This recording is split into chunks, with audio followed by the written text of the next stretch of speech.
Welcome to the Memories of a Moonbird podcast, exploring life one story at a time. Hello, friends, and thank you for joining me for this special episode of the Memories of a Moonbird podcast.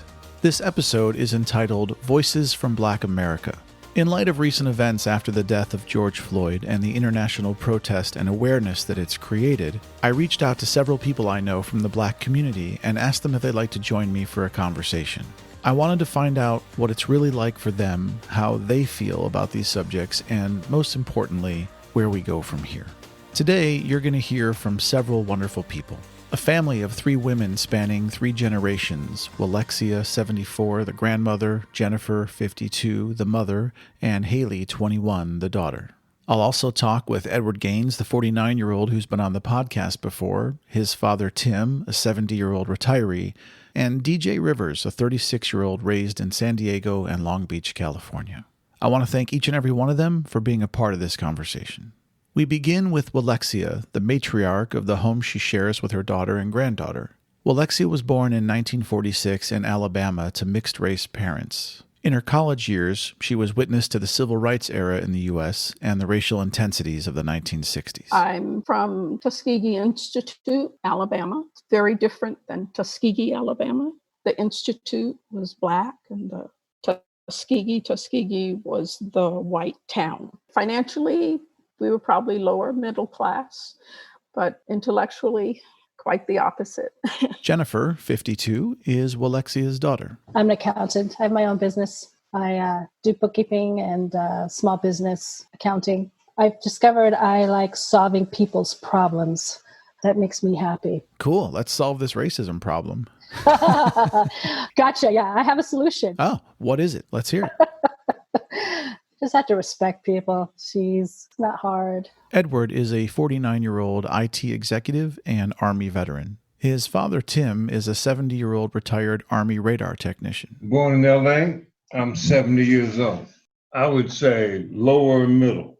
Grandfather was a minister, father owned bars.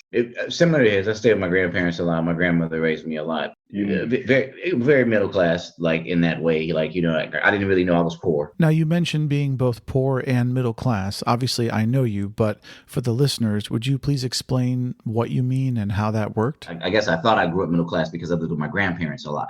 But then when you left and went with your mom, you weren't middle class anymore. You became poor now. You became living in apartments, latchkey kid. You became, all of those different things in the hood. For us, when you go with your mom, you were subject to whatever the lifestyle that, she chose. DJ is a 36-year-old property manager in Los Angeles who was raised under fairly unique circumstances. I do come from a multi-ethnic household. I am a Black man. My mother is Asian. She's Filipino. And I was raised by a Caucasian male who came into my life much later. So because of that, I feel like I have the benefit and the honor and the grace, the benefit, pick your adjective. It's been a blessing. No matter what, it's been a blessing. Was it difficult for you having a white man as a father raising you in a Black community? 100% at times. As a kid, my dad would often get accused of, and mind you, this is years ago. It's not as unique now, but he's an older gentleman. He was a 1933 baby, rest in peace. And he was an older white guy. So him holding hands with a little colored child was like, what's that situation? Did you get kidnapped? And to be honest with you, as extreme as that sounds, it was very common that people questioned, what are you doing with that child? But my dad was very respected. That's just it. There was a lot of unifying aspects because he was a white man, because he was that good natured, because he was holding hands, walking side by side with a Black child, a colored child.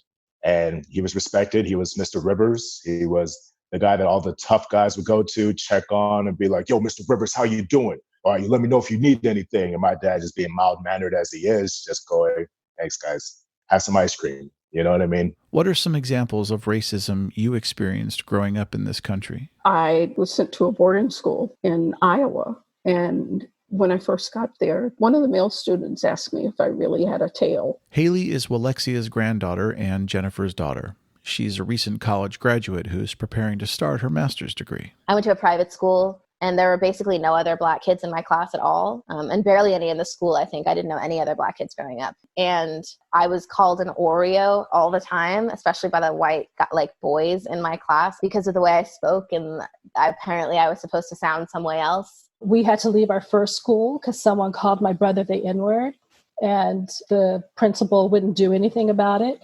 So the very next day, my mom just pulled us out of school and put us in another school. When I was in college, I worked at the ticket office. So someone would come to the window after I had helped them on the phone, and they're like, "Oh, you don't talk like you're Black." I was in New Orleans one time, and I was talking with a vendor, white guy. So he said, "You talk good. You're going to be okay." That's racism.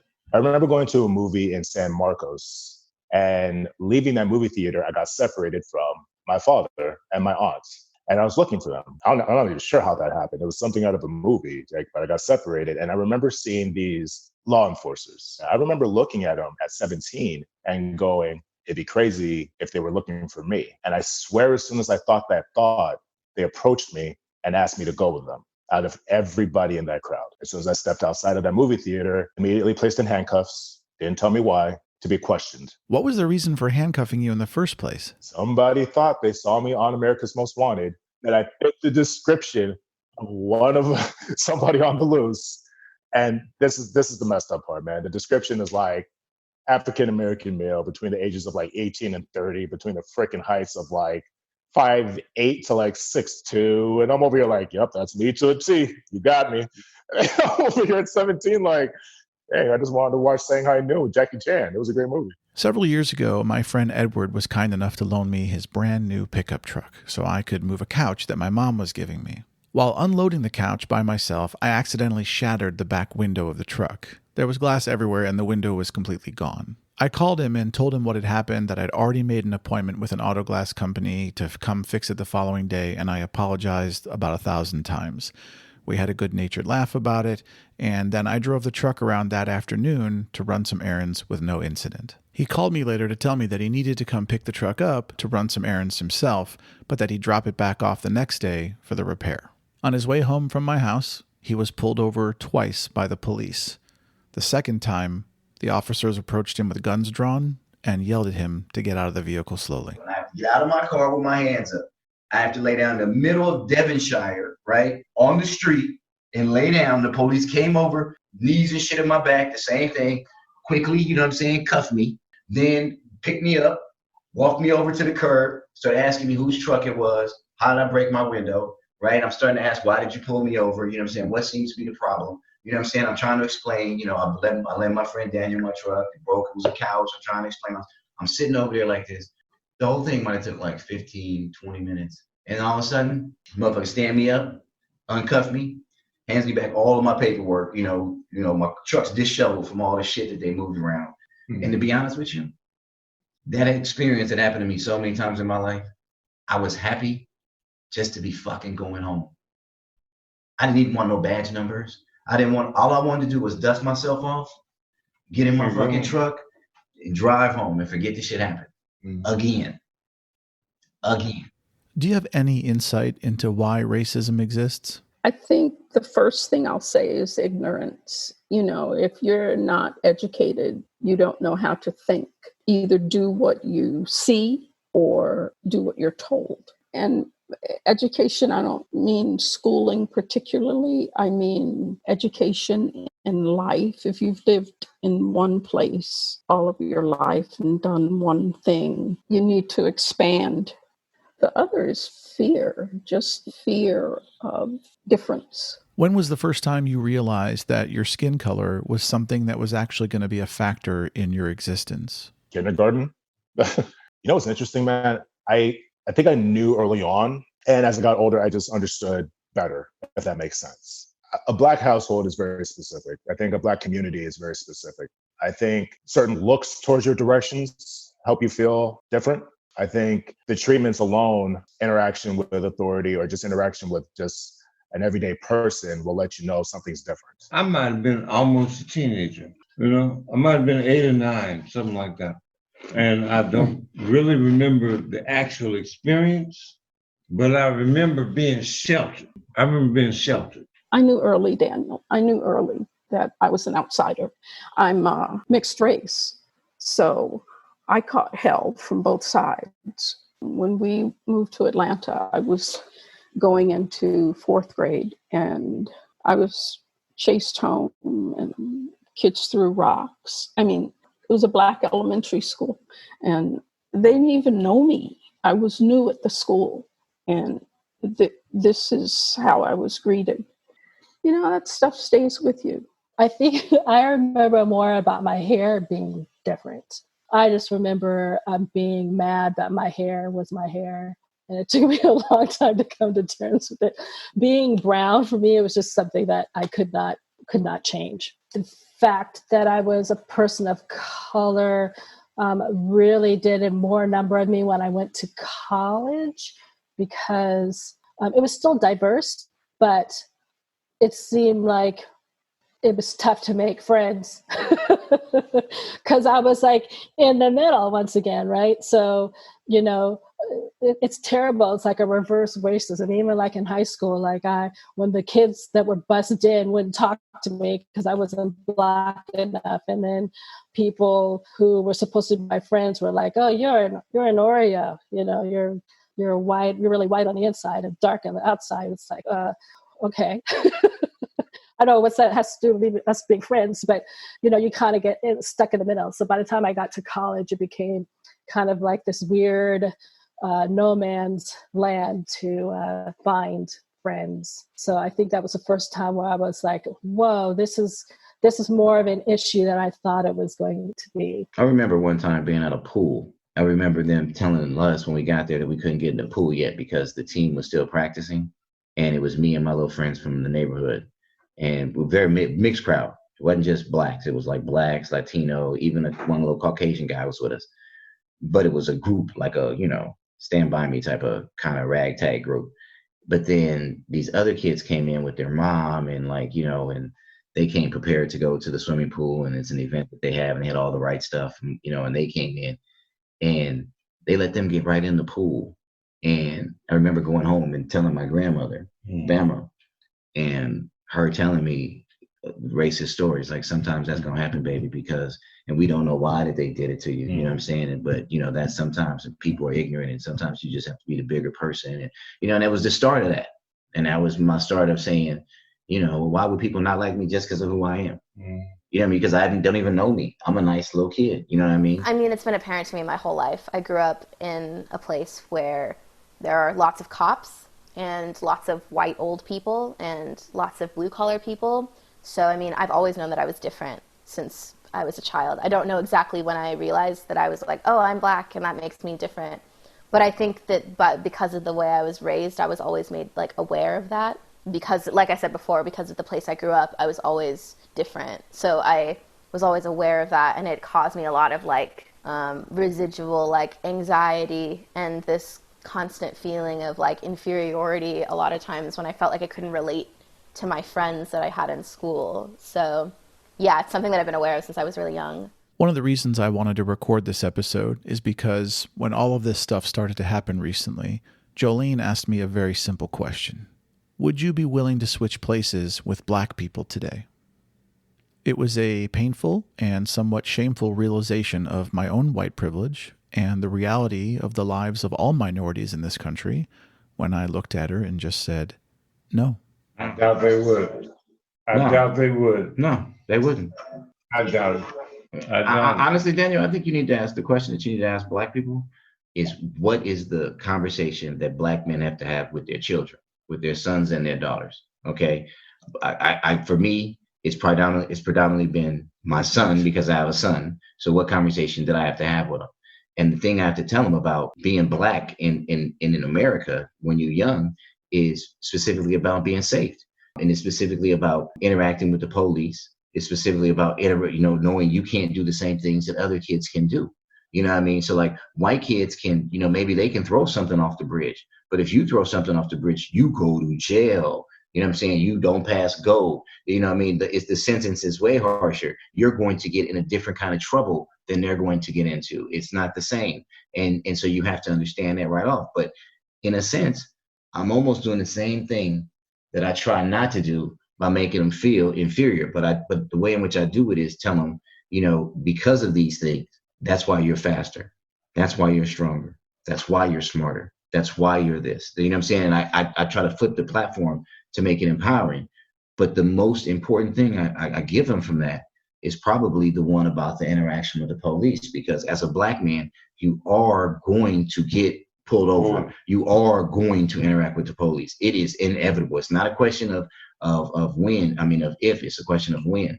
So when that does happen, I want you to make sure you don't make sudden movements. I want you to listen to their commands. I want you to be respectful when you speak to them. I want, all those different things because I want you to come home.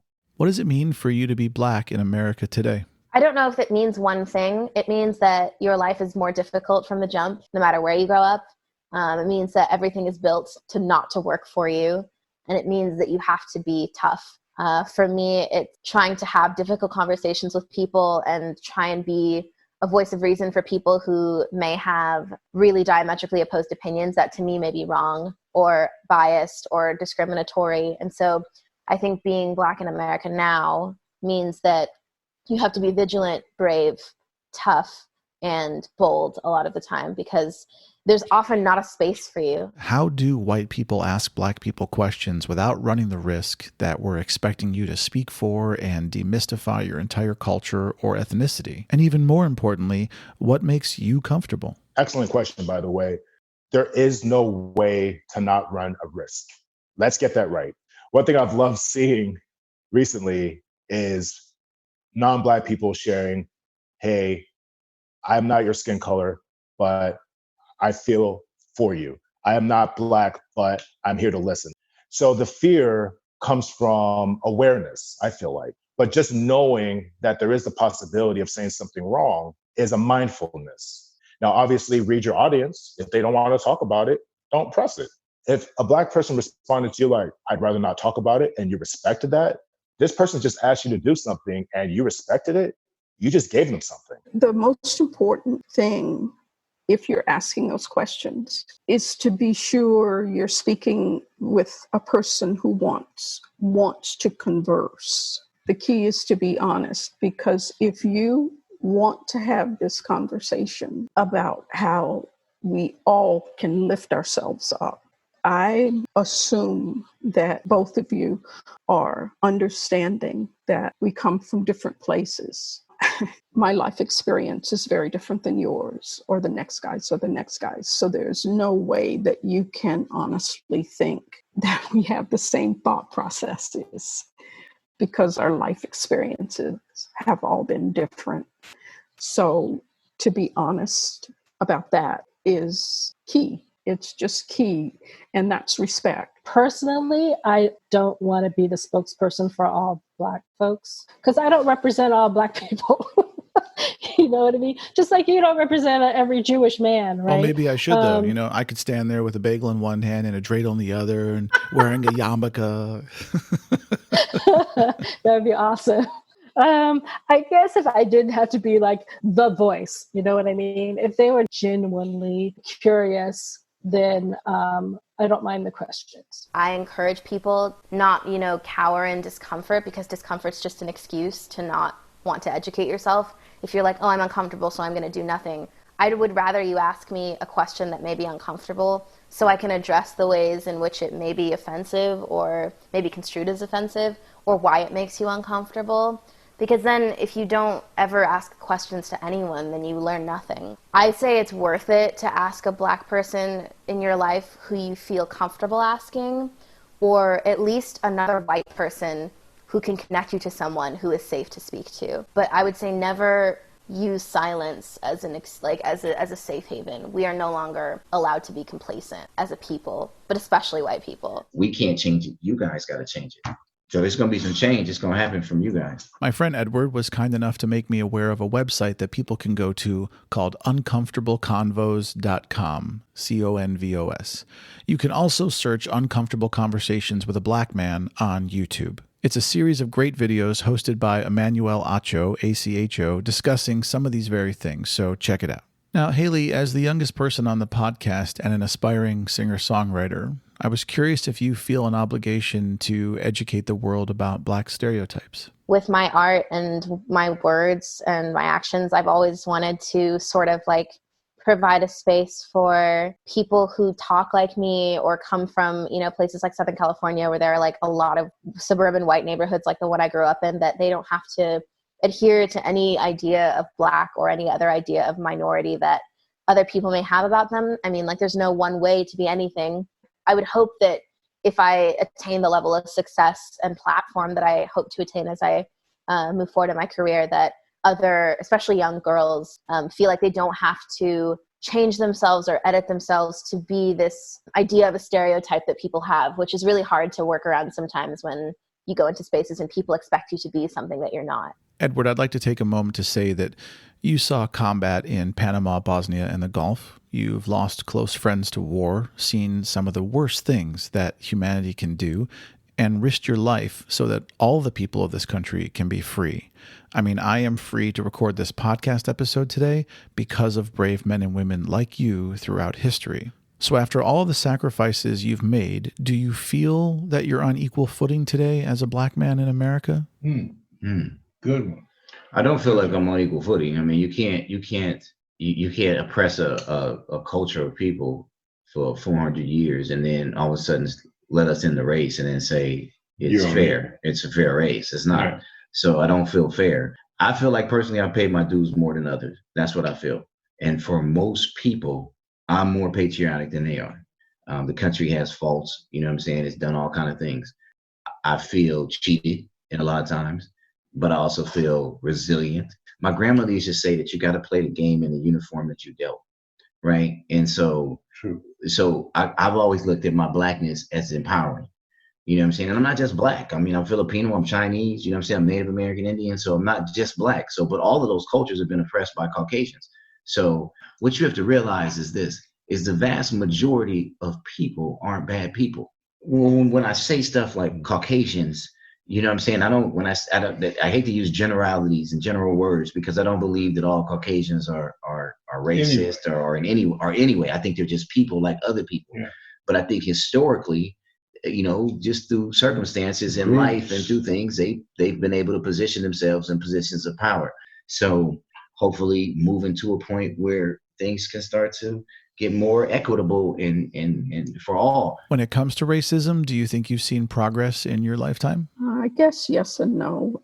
No, because here we are fighting for a man's life to mean something.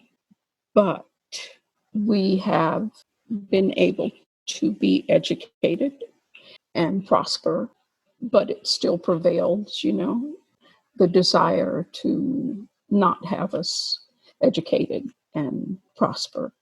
It's still very strong. I'm going to say yes, mainly because right now our eyes have been open so people understand the path that people of color have to go through. I just think of my mom's struggles, and I feel like I'm going to call it rhetoric, because many times we would call them speeches to me and my brother about, the struggle. And we would go, "Oh, Mom, that doesn't happen now. You have to worry about that." Well, that stuff was still going on, or it's just more covert. So we had better opportunities, but the ways that were keeping us from like purchasing homes or getting jobs were still in place, just a little bit tougher to see. So I think we've made baby steps, I guess. Oh, 100%. I'm living proof of progress. The fact that I was raised by a white man is living testament to progress, man. I am living proof. I was able to call this man my father, and I'm proud of it. As I got older, the dynamic changed where I became a grown Black man with this older white dude, and it was almost like, what's this Black man doing with this white guy? Is he like his caretaker or whatever? I was proud to call this man my father. I think it's a hard question to answer with a yes or no. The visibility of racism is more apparent to people with the advent of social media, with the advent of cameras, and with the advent of being able to regulate and check the news all the time. The 24-hour news cycle has completely changed the way that we think about issues in the world. I think that racism has become something that is less and less acceptable as time goes on, because now not only do white people they're having an awakening, I think, in America about what their role is in dismantling the systems that oppress people, Black people in America. But also, I think that this may sound strange, but it's just not trendy to be racist anymore in America. I mean, in the 50s and the 40s and every other time before, you know, the uprisings that have historically happened in the United States in the late 60s and now, there was a cultural shift, especially involving young people, toward dismantling racism and dismantling racist systems. And so I think that it's advantageous that our culture is now moving toward a place where racism is no longer an acceptable behavior for people. So I think that also helps as well. How do we improve the lives of Black people and minorities in this country? First thing I would say is education. Every minority should be able to go to school or pursue a profession that they want. And the other thing is, and this is my father, because he would always talk about the conversation.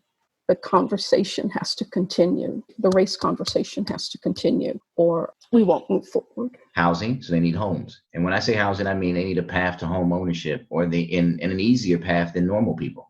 Okay, they need education, and education should be free for them. If it were up to me, I would put computers and teach programming at every rec center, at every church, at every place I could think of. I'd be teaching them programming, because I think if they could program, if Black people could program, they would be an intricate part of the future.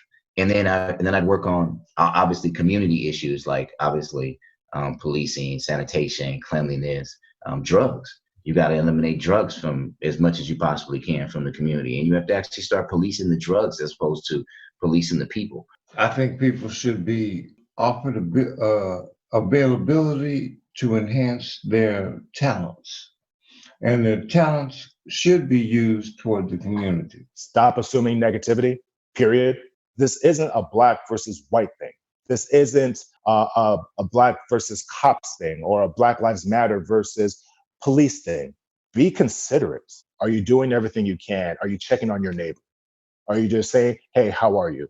Is there anything I can do?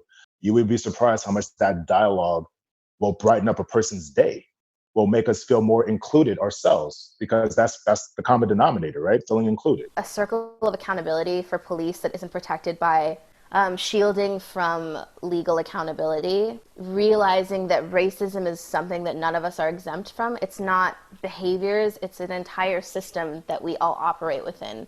And the way that we benefit from it is different depending on our skin color and where we live. You may not even recognize how much you're benefiting from a system that's built for you if you're a white person. So I think it's important to educate yourself about your role in a racist system and how you can mobilize your privilege in order to help minorities. Let's say, for sake of argument, that without a doubt there's a God and he's decided to be a guest on today's show. Can you imagine my ratings? Let's just talk about that. But what one question would you want to ask God right now? This is very inside the actor's studio. I think James Lipton would be very proud of this question. Thank you. Thank you very much. Will we ever really live in a just world? Does it exist? You know, is it possible? We're so flawed. How can we ever have a just world if there are always people who seek to dismantle justice for other people? It wouldn't be a question. It would be a request. It would be, can we wipe negative stereotypes away from each category? Oh my gosh, the creator. What do you ask the creator? I'm not sure. What would you want to ask him? I would ask him what happened to my cassette tape of Kilroy Was Here by Styx in the 80s, because it disappeared one day and I never found it. Oh my gosh. No, but for real, I'd ask him if my dad was okay. Yeah, that you want to know for sure. I always hope that when I do die, that all my questions about the universe, all the mysterious things that, that we want to know, will be answered. Why can't ostriches fly? They run really fast and they have wings. I love it. That's perfect. Please don't change your answer. That is amazing. Are we going to solve this? Will the humanness win? Will we come through this on top? Maybe I would ask if the humans are going to win. How soon will I see you again? How soon will I see you again? That's such a hard thing, because that's a great question. That's such a hard thing. There's so many important questions to ask God, but it wouldn't be a question. It would probably be more of a request, and it would be for him to answer all my questions. The enlightenment. I'd want to know the answer to all of the questions that I have. And very much like he said, I don't think that that's going to happen until I go back. And so in sort of in a circle way, we're kind of asking the same question. What can we do now to keep moving forward together as a species? Everything we're doing now. You may not have to attend a protest, but you can read up, you can stay informed, you can check in on people who you care about who are affected by certain issues.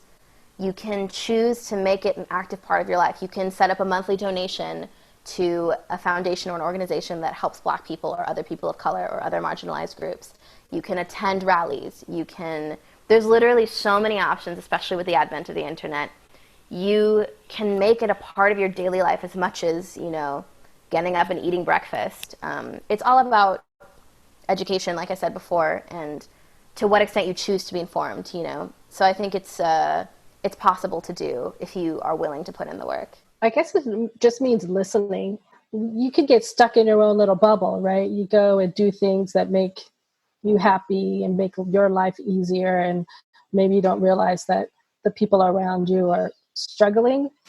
And so things that you find easier or easy, things that you do easily for other people can be a big stretch. Not everybody gets to go out to dinner or, get fast food.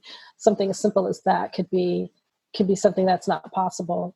So I think sometimes we just have to get out of our bubble and realize that little things can help other people. You just have to listen. We all want the same things. We want to be loved. We want to be safe. We want to have jobs. We want to be educated. We want to be acknowledged, respected, and I don't think any one of us can deny any of those. So, those are the things that will hold us together. But the conversation, Daniel, you have to talk. You have to talk. It has to continue in earnest. I think we also have to continue our dialogue. I'm not someone that likes a lot of government or a whole bunch of government, but I think we need some oversight and some reconstruction of a lot of different programs and a lot of different agencies that we have. I think they need to be overhauled. And I think we need integration, more minorities integrated into places of power and more women, because I think that's the only way we can guarantee fairness. I think we have to look at each system, the legal system, the judicial, our judicial system is all screwed up. We need to look at opportunity, education, poverty as a whole. But the most important thing that I think we can do for us to move forward is to stop looking at each other like Black, like white, like this, like that, unless we're looking at it from a perspective of because of those reasons, you bring this additional qualities which enhance us and make us better as a whole. But we need to be humanitarians first, and then we need to be environmentalists, right behind that. Then we can start looking at all this other bullshit. Be there for everybody. It is as simple as that. Be there for everybody. I don't care if it's a woman that needs help. We all rally up for that woman. I don't care if it's an Asian person that needs help. We rally up for the Asian community. It's basically helping where there needs to be help. It can't just be a trend. It cannot just be a convenience of, well, I could safely do this behind my phone. So, and don't get me wrong, some things are effective behind your phone. You can send an email behind your phone. You can send a petition behind your phone. But honestly, what would help everybody, and this goes out to my Black brothers and sisters out there too, participate. It can't just be about us. It can't just be about, let's march when Black Lives Matter. We need to march when LGBT lives matter. We need to march when Latino Americans or Latinos or Asians and white people and all of it. Stay diligent and be mindful of the goal. If there is a silver lining with everything that's happening is you are seeing unification on a degree that's unprecedented. You know what I'm saying? You're seeing people just saying like, this is wrong.